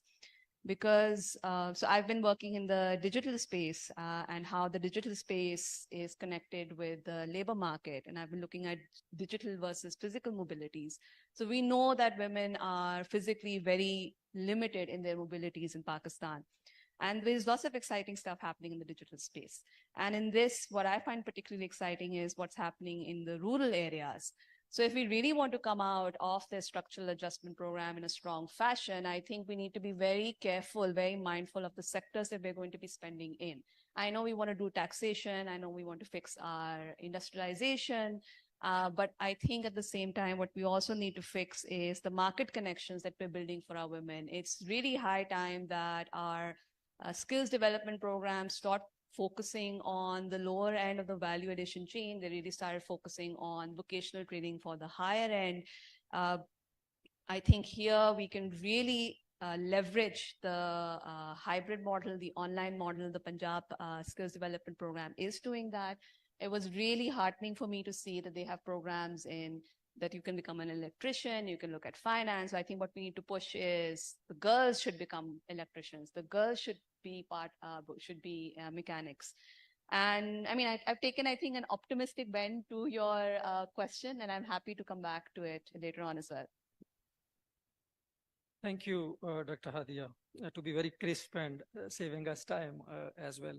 And I think this is a very important point that you really highlighted. The scale of inequality of opportunities in general and particularly for gender is so high that I think we need to move from a residual focus to a mainstream policy on it. So, Dr. Fariha, you have been listening all this. And the one thing that sounds very good, there is a consensus. This is what we need to do. And we agree on this one. But what is stopping us always? Why don't we see it materialized? I'm hoping, unfortunately, next 1 year, SDC, we will be discussing the same. I've been hosting these sessions 10 years, same questions, same responses, same speeches, and same again there. What is stopping us actually? Thank you very much, Dr. Sajid. Yes, it happens every year. Even just yesterday, there was a lot of debate generated by former ministers that all types of policies are there, very holistic policies, and even recasting of policies is not even desirable at this point in time. It is only in implementation where we are failing. So it was all about a discussion about implementation, and then rigorous implementation. So I believe that what is the impediment where we are not reaching the desired result is that we lack an evidence-based policy design, which is direly needed into the equation, and somehow it is missing. And what is happening is that we are not able to integrate evidence with data at every step of policy. We are not precisely able to aggregate evidence and then commission it in the very manner it is needed by the policy. And another aspect that we are missing upon is that we are literally plunging into policies and programs without a concrete theory of change. Rather, in our public policy paradigm, in our result-based metrics, we have been confusing output or outcome as impact for a number of decades. I would like to go beyond this and would say, like, foolishly, we have been confusing noise for impact, where impact is very much quantified. It is a totally different phenomena. So this is what is happening in our public policy paradigm. And another aspect is that we are missing the right lens of contextualization. We are missing on factoring in political economy in our policies up to the right level and threshold. And another aspect, for example, I can give you example in terms of evidence that if you look at the data for Pakistan for education, it's primarily about enrollment rate, whether it's primary enrollment rate, secondary enrollment rate, tertiary enrollment rate. Higher education has a vision to increase enrollment rate from 1.4 million to 7.1 million for tertiary education.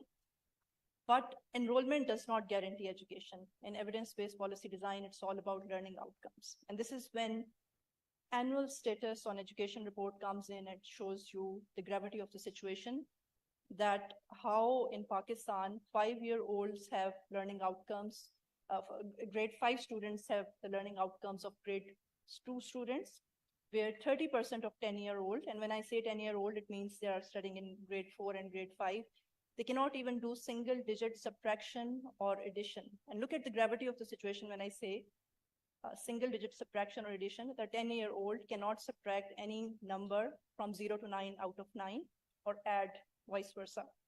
So this is what evidence-based policy design tells us. And I primarily work a lot on social protection, and I work with a lot of development partners. And every partner wants to leverage digital mobile wallets for the vulnerable and the poor under social protection safety networks. And I keep on telling them that I have gone to every province for surveys. I've done 4 to 5 studies. I've interviewed at least 2,000 women beneficiaries. I have not come across a single woman who has done a mobile wallet transaction who belongs to economically disadvantaged. So leveraging this intervention without factoring in digital inclusion, without factoring in financial literacy, and right away going to a supply side phenomena, all thrust on a supply side phenomena, and rolling out a policy that is displaced from reality. Actually, one of the fundamental principles of evidence-based policy design is that access does not mean usage. There's a whole barrier dimension in between that does not allow the population of interest to benefit from such rollout of policies. And again, another problem with our public policy design, which is where we're not attaining our objective, is that in current times, public policy is more about very robust M&E frameworks and then testing and refining. And what we have been doing is that if, for example, if you look at the PSTP portfolio of Pakistan, the big ticket projects that are done under that, so the whole rigor and thrust is at PC1, PC2, that is the appraisal and feasibility, and somehow we lose that rigor in evaluation and monitoring. Even in the lot cases, these performers are not submitted. So without going into robust M&E frameworks, without having a concrete theory of change, without having a fair idea of where our policy design is leading us, what we end up doing is that we end up launching the policy, launching the intervention, attaining a bit of outcomes, and then it's a black hole. Everything goes into a black hole and God knows what comes out of that. And this is where in the end we have a public policy failure. And that's more like a situation of deer in the headlights, you know, totally frozen and not knowing what to do next. And then configuring and again, relaunching for another phase or another policy that will actually work, but it doesn't. So I have come across a number of programs and projects which are launched without a concrete CBA, cost benefit analysis. So any policy, any program that needs a very intricate CBA, because a program or policy only needs to be rolled out when there's a social net benefit to the society, because every policy creates winners and losers by the end of the day. And there has to be an element of distributive justice where this incidence of or the benefits are to be spread in a manner that they're not accruing to a certain elite. So what happens is that when these intricate cost benefit analysis are not done, these projects are launched, these policies are launched, and then these net benefits are not going in the precise direction. So only when the net benefits outweigh net cost, a project is feasible. Again, we are totally oblivious to thinking in terms of constructing counterfactuals, which is exactly what would be the outcomes if a program is not there in the first place. So this is very important. So this bit of averseness to evidence-based policy design, it's actually a mindset. If you believe in this mindset, it will be adopted, it will be pursued, and programs and policies will run under. But if the plea is that it's time consuming, it's cumbersome to have impact evaluation, and we just have to go with the flow of anecdotal evidence we are factoring in, and this will do the job, I think so this is not going to work. So we do need this lens in our policymaking regime. Thank you. This really takes me to the last speaker of first round. But before inviting her, I will also be coming to the audience, including the World Bank and UNDP team here. If you have any particular questions that you would like to put on the table here, we will really love to have. But before inviting our speaker, I have a correction as well. Dr. Van Veen, you know, we continue to learn always, and I pronounced it the other way last time. Dr. Van, I brought you purposefully at the end. We know that you are new in Pakistan, but we knew and we know that you bring a lot of experience from across many countries, some of them very similar, Bangladesh particularly. What did Bangladesh did? I mean, you can give any general reflections as well, but why, particularly after 90s, there is a huge difference in the trajectory developmental growth, population growth control, poverty reduction, inflation, everything is changing. So your reflections plus any of your thoughts, if you can share experiences that you think can be helpful in implementing this agenda that you have been listening to. Thank you. Thank you so much. First, I just would like to say thank you to SDPI and the World Bank for giving us or bringing us together in this forum. I think that policy dialogues is very much needed in any country, especially those countries like Pakistan. So, no, I'm very happy that you asked me about Bangladesh, because I was always reluctant to mention about Bangladesh. Yeah, I have been there for 4 years, and I just read your heart. Yeah, and I just came here 2.5 months ago. So when I come here, I feel like I see it all, but then I also feel like I don't know much about this. So the two countries have a lot of similarities, but also a lot of differences. But perhaps I would like to say that, and this is also actually to self-promote. Where's my book now? Okay. This is a very, our flagship document produced by UNDP. Every 2 or 3 months, we call it the Development Advocate for Pakistan. So the latest issue has an article written by a senior economist, Jonathan Pincus, who is a UNDP country economist, where he was sharing with the readers about the experience in Vietnam. So coming from Vietnam, seeing my country going through all those trajectories, and then was in Bangladesh, I see the two countries have a lot of commonalities, and I would like to share. So why Bangladesh has been going so fast and doing so well? Because I think the most important thing for that country is that their policy is absolutely around human development, absolutely. So therefore, they invested in education and health. The Prime Minister is championing, and the political will, you see it. They push, and here we talk about digitalization. You know that Bangladesh has been 16 years as they pursued a policy called Digital Bangladesh, and now they are moving from Digital Bangladesh into Smart Bangladesh, so a step higher. So that is, I think, if you have political will, the two countries here and Bangladesh, we both, or Vietnam for that matter, we all come from a very low position. We are poor. We don't have the fiscal space. But you know, I have, and you say that we all talk the same thing.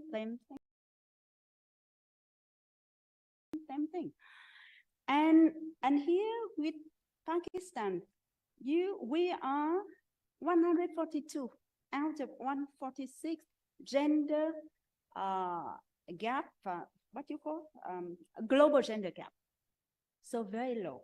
HDI, we are 161 out of 182, very low. So perhaps the expenditures that the World Bank is talking about, perhaps that is a spending when she talk about social protection. Perhaps that's what we need to talk about. Whether, yes, we need to find a way to enlarge the Fusion again. Let me have fusion again. Let me have 3 comments, 1 minute each comment. So if we have any comments or questions from our panelists. Yes, we have Amara here. Can we give mic? Sajid, Amara Durrani from UNDP. An observation and maybe a pointer for World Bank. I couldn't help but notice a very stark disconnect between the presentations and positions in the first session and the marvelous presentations and standpoints in this panel. And when I look at Philippe's, I think second last slide where he talked about the elite bargain, and then the second variable as citizen engagement. I think the problem in Pakistan now is that elite bargains have been going on and citizen engagement has been going on in parallel. The twain have not met. The citizens have been subsidized at the cost of the elite bargain. I think what needs to happen now is a bargain between the elite and the citizen. If we are talking about equity, if we are talking about economic justice, the two groups cannot be held in parallel. The conversation, the bargain, the agreement, the great social contract now needs to be revisited and reviewed and re-agreed between the citizens and the elites who are going to make the decision making. This is something that we are trying to advocate through our Prosperity for Pakistan initiative. SDPI is our implementing partner. I think the disconnect between the citizen and the elites, that is where the real conversation needs to take place. The two conversations cannot happen in parallel. Thank you, Amara. Thank you. Very, very important. Any more comments? Yes, we have a raised hand.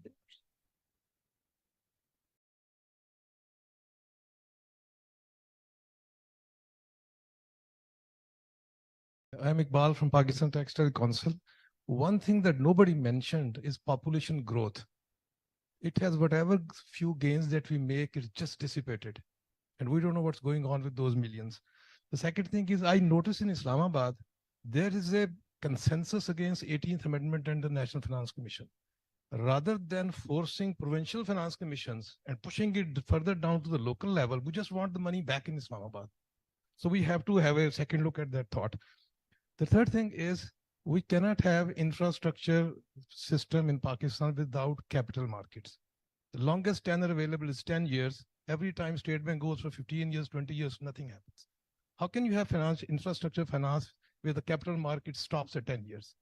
The last thing is regarding Bangladesh. The only difference between Bangladesh and Pakistan, there are two differences. The political stability there. That's the one thing. The second thing is they don't suffer the same curse of geography that we do. Last thing about textile, Pakistan does 60% of our exports are 60% textile. In Bangladesh case, last year out of $55 billion of exports, $50 billion were textiles. Chapter 61, 62 was $47 billion. They have used textiles, which the role which textile plays has always played as an early stage industrialization transformation agent. Now they're moving into different products where we are not. So these are the few points that I wanted to make. Thank you. We have one from the first row, please. Can we have a mic in the first row? Amit.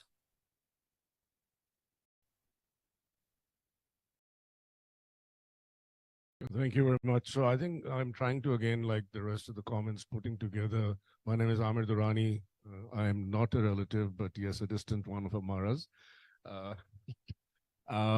The point is that, you know, in the morning, two things really caught my attention. I mean, when I say morning, meaning the first session, that the incidence of extreme poverty is now a middle income country phenomena, LMIC phenomena rather than the LIC phenomena, right? But then I also like the other approach on asset-based poverty. But then if I connect that to what I'm hearing here, there's this big mention of stunting human capital development, and the mention of gender does come in. Now, if you put all these things together, the question that I'm asking myself right now is that, are we fundamentally addressing issues at the periphery with the standard way we've always talked about our economic discourse, whether it be with the citizenry or whether it be at the elite level? So take, for example, in Pakistan, the stunting itself is as prevalent or more in high-income families as it is in low-income families.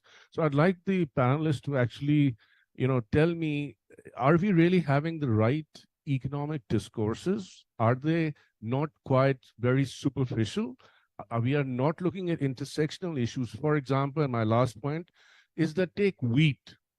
We had a bumper crop of wheat, but how long has it taken us that we always think about regenerative agriculture? We think of our traditional crops. We don't think of any new grains. We don't want a change coming into our society to let wheat be, right? Which is a less calorie efficient thing. So there are some fundamental shifts, cotton being another one of them. I think that, I would really like some opinions. That dialogue is missing. And that's why the citizenry is least interested because, monetary policy does not put food on their table. Sir, monetary policy does. We are having 31% inflation. This is the failure of monetary policy. Imagine a 6% inflation, 10% growth in income. You will have a food on the table. So things are in total, but I think I do agree on many of the comments. And I'll go to the panelists for 2 minutes each. So you can pick any of the comment. So your reflections.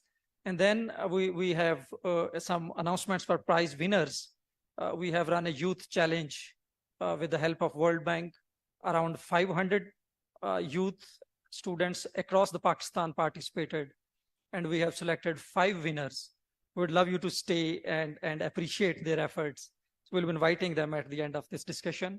So please, anyone who wants to go first, Ali, it's 2 minutes. I'm sorry, we are running out of time.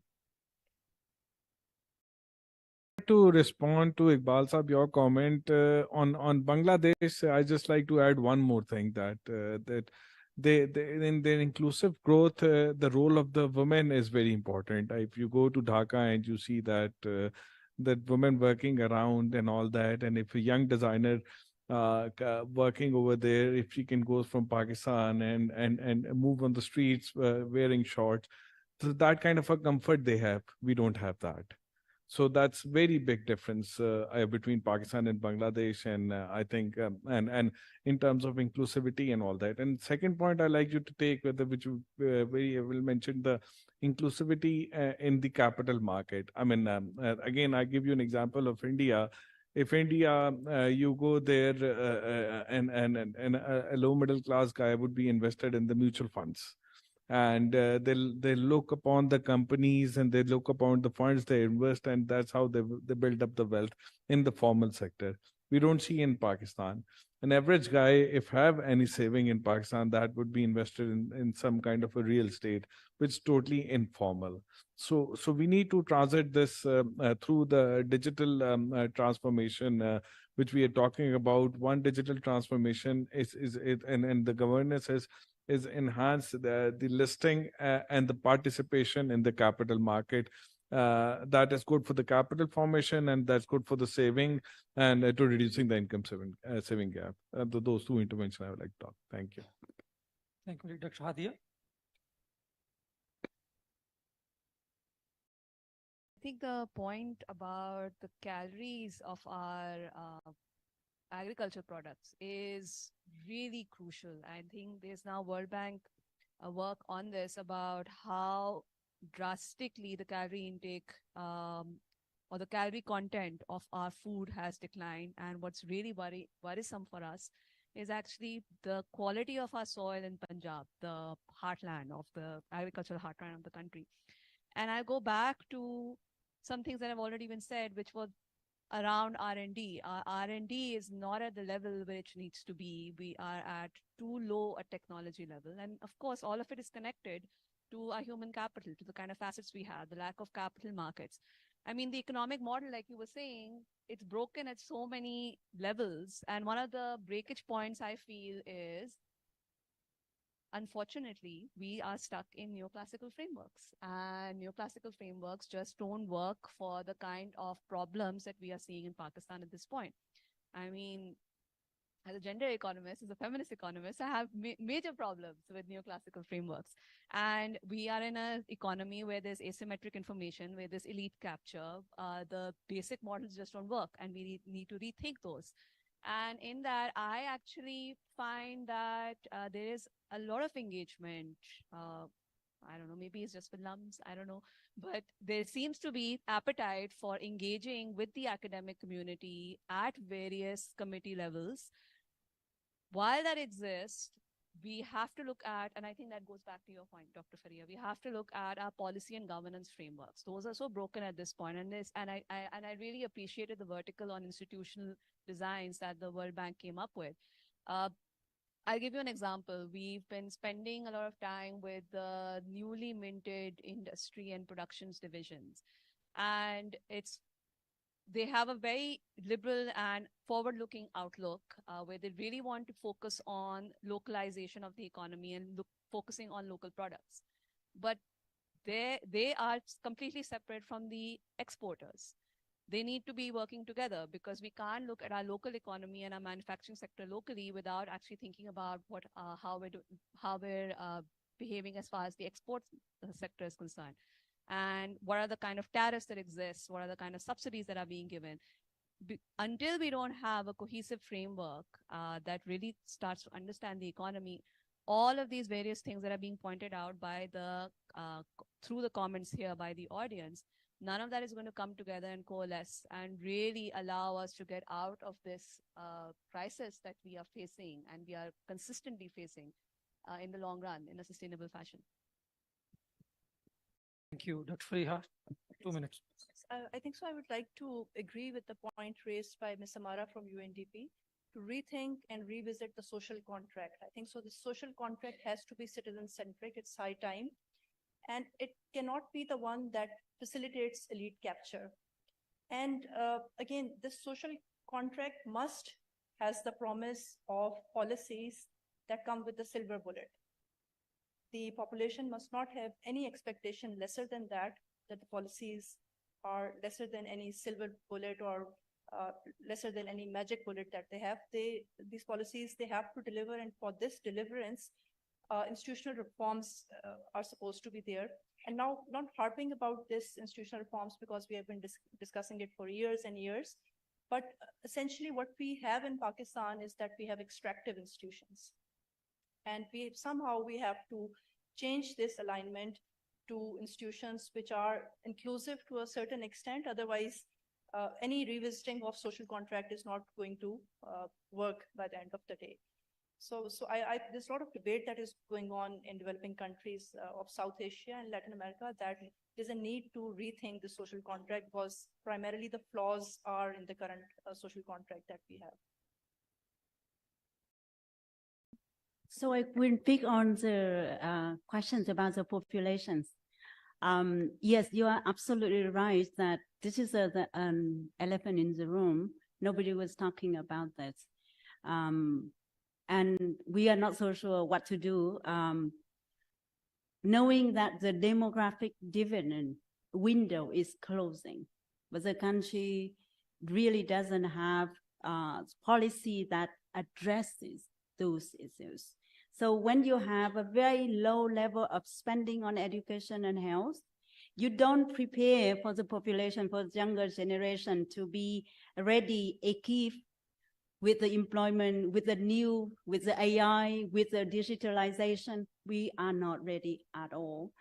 And then when we talk about the women workforce, we are actually declining. If you compare 2016 and up to now, actually the number is going down.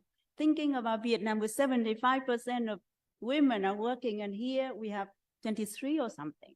So that is something that really the country would need to, I don't have the answer, but I agree that this is a very important point that we need to address, especially for Pakistan when we are a very populous country. Everyone was so proud to say that we are the 5th largest country in the world. And what do we do about this capital? Very important, very capital, but we are not able to capitalize on that. So this is really sad, at least to me. Thank you. Thank you. This brings us to end of the second and most probably the final round. So let me invite now our 5 winners. We will be sort of giving a cash prize of 50,000 to each with a certificate. And it was really a very good job by our jury. We have an independent 5-bench jury who decided. We actually have 500 nominations, entries coming, we selected 100, and then cut it down to 60, and then selected final 50s. But in the meantime, the winners come on the stage. I'll be inviting Mr. Najee of the World Bank so we can have another chair here. And not in any intention to summarize, but I think if I can draw one key message from the discussion and the agenda, Pakistan needs an economic governance model which works not only inclusive, justful revenue mobilization and spendings, but at the same time, it goes beyond this revenue collections and spendings and more focused on fundamentals, equality of opportunities. And that I think and I'll just close with one very interesting, very alarming figure. My chances of job, how good job I will be having in Pakistan, 68% is decided the day I'm conceived by my mother. The intergenerational inequalities are so high. Before 9 months of my birth, it is decided that I will be a dishwasher if I am born to a dishwasher. No economic governance system can improve without minimizing these inequalities of opportunities.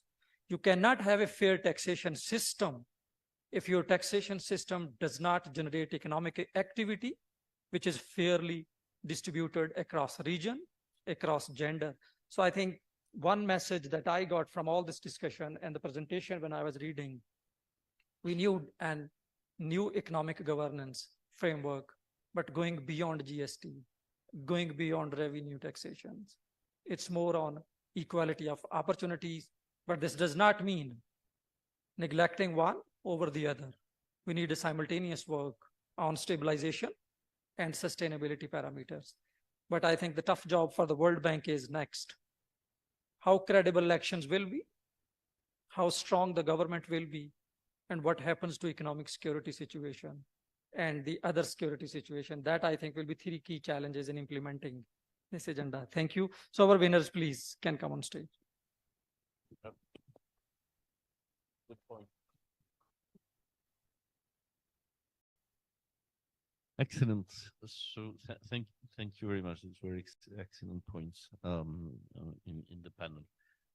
So we're having the winners of the Youth Challenge competition. I should say that's been jointly organized this time with SDPI, and I should say that all contributions, and there's been hundreds of them, were really impressive. Some are texts, others are videos, others are poems, and we were in Karachi last week where we had the first round of winners, but this time we have a new round of winners, and I'll be happy to share. I may have changed the order, so happy to share let's give a round of applause to all the winners. Exactly. Hello. And actually to all the participants, but these are the 5 winners, and I'm very happy and proud to share the certificates that are signed by Dr. Abdul Qayyum Sudairi, Executive Director of SDPI. So let me start by Mrs. Samra Azam from the University of Punjab in Lahore. Congratulations. Take a picture.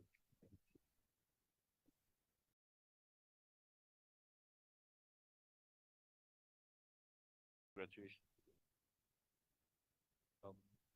Then Mr. Mohammed Asif Khan from Quaid-e-Azam University, Islamabad. Congratulations.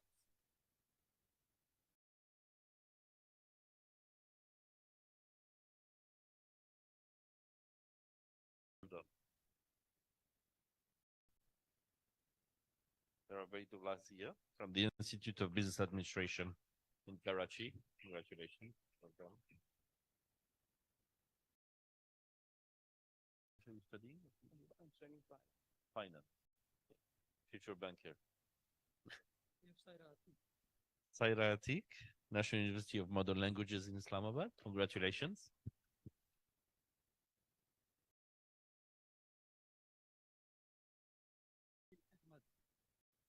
And then Tasmil Ahmed from the University of Punjab in Lahore again. Congratulations. Well done.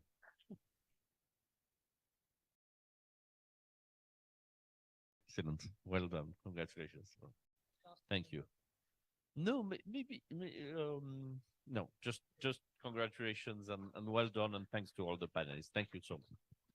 Thank you on behalf of SDPI and World Bank. Also, we would like to add, we have another 20 students with the support of World Bank from all across the Pakistan, staying with us 3 days and joining this conference. So this was the purpose, to bring the youth. And we have also collected some voices from the street. We went beyond universities. We went to the people working on the streets to collect their voices. What do they think the priority agenda for Pakistan? You can continue listen, and this is the